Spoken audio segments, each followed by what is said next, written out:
this is mould number 3, the middle mould, which is the biggest one, the widest one, and we're going to draw a perpendicular line which will be the centre line.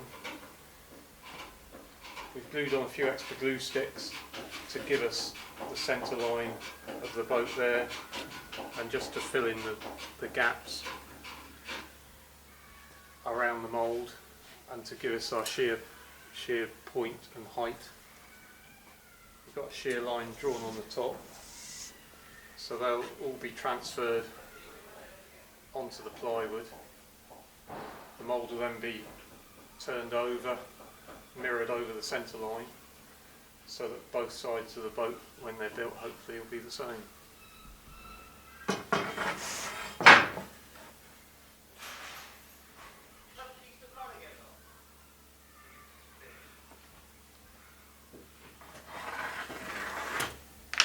There's our centre line.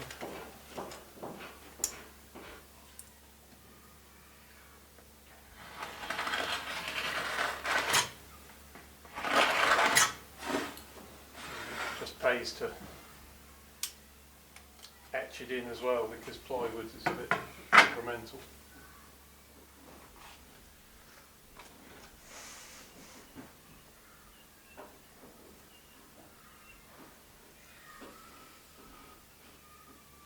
The way we're going to do this, we're going to cut out a 3 or 4 inch section like that around the template. Leave it extended up a little bit so that when it's up in position we can fit our bracing timbers to it, and then we'll fit a 2x2 cross spool or header or whatever you like to call it, which will give us the line of our shear across the top and something solid to brace the mould with when it's in position. Weighting down the template so that it doesn't move too much when we transfer the shape. And so then with a nice flexible batten, a sail batten or a piece of timber or whatever there is available, we should be able to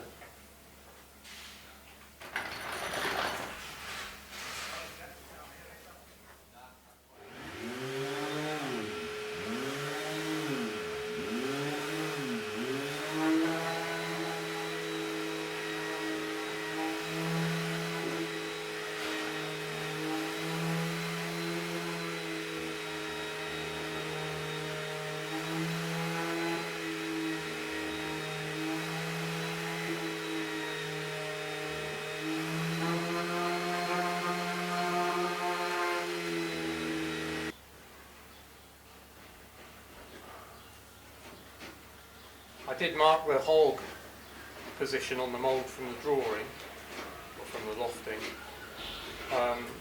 but that's really just to remind me where it is. It may not be exactly there. We'll leave that until we drop the mould on the hog for real to trim it away as necessary. But the other thing to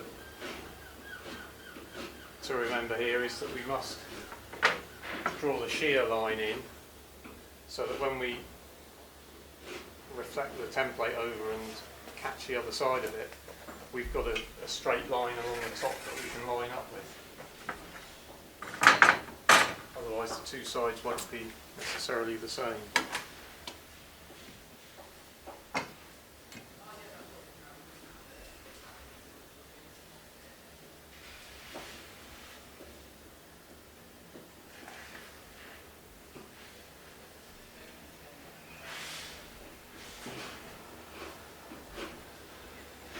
Our shear line there. Another thing that's just worth doing is just put a couple of little marks where our sticks come, so that when it's folded over we can realign them there and everything should be a mirror image.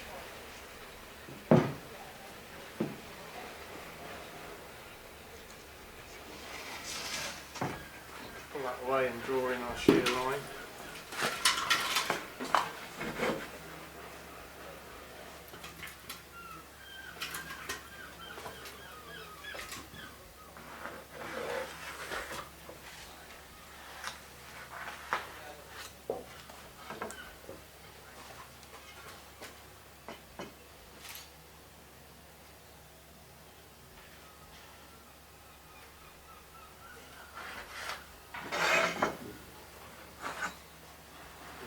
Should be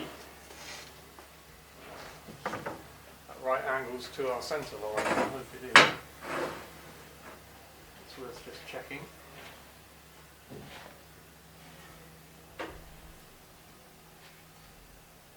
That's good.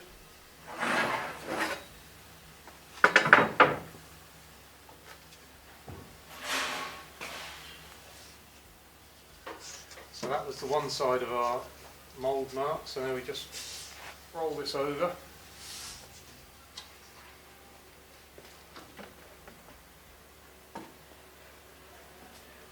Realign the sticks. I should have marked the shear line on this side as well, just to make sure.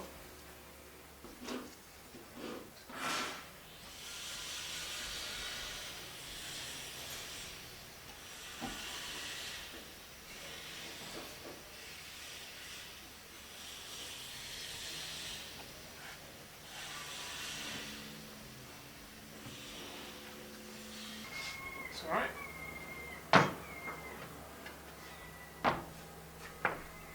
So now we just draw in the other side.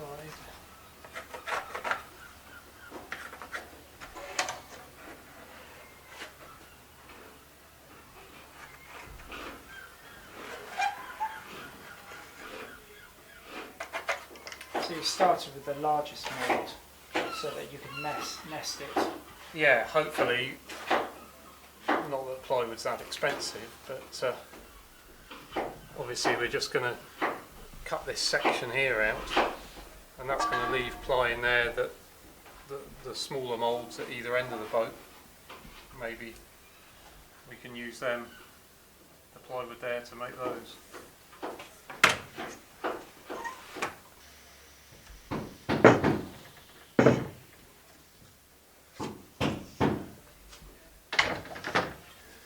So that's our template transferred onto the plywood. It's really a case now of revving up the jigsaw and cutting it out. But the one thing I do like to do is to always leave at least a couple of inches above the shear line on the mould. It's not only handy for screwing bracing to, or resting it on when you aren't using the mould. I also find it's easier to wrap a batten around above the shear line when the steamed oak ribs are going in, so that they don't force the top of the top plank out, because they're being bent in under strain. So it's always nice to have a generous bit above the shear line that you can put a 2x1 batten around and a screw in, just to save the top of the top plank getting chewed up.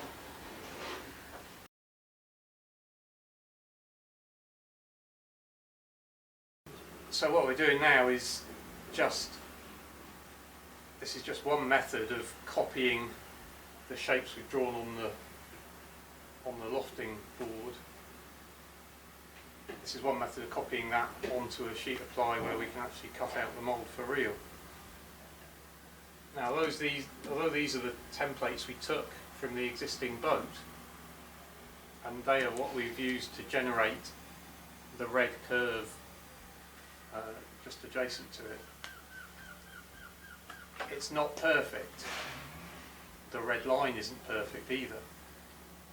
But the red line is a fairer curve than all our little sticks gave us. So what we're doing now is just adding a few more sticks to the template so we can reproduce the red line onto our plywood. Just want to make sure our centre line and our shear line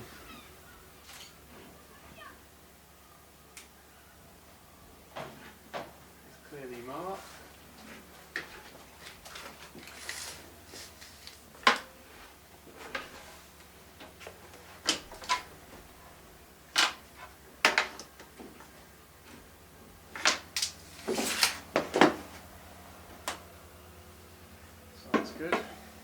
hopefully this mould will nest inside the one we marked out earlier.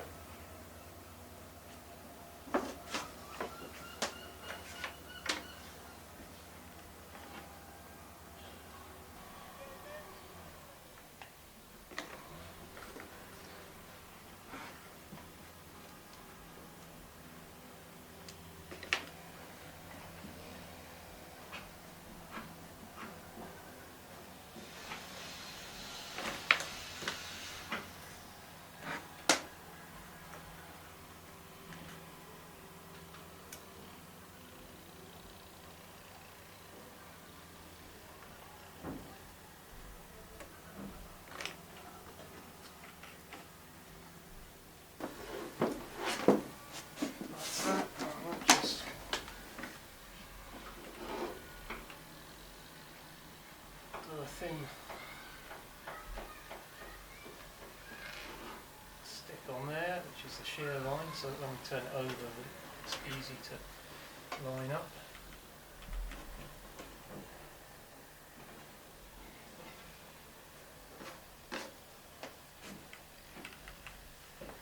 This is mould number 5, so it's the mould nearest the transom, and on this boat the keel starts rising up. So on this drawing here you can see that the keel relevant to this mould is actually here. That's the hog outlined in red. So we just need to identify that just for guidance really at this stage.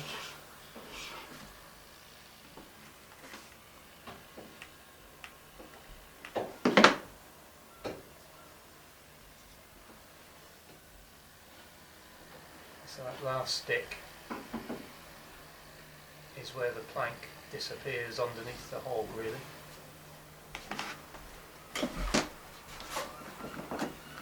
And that's that.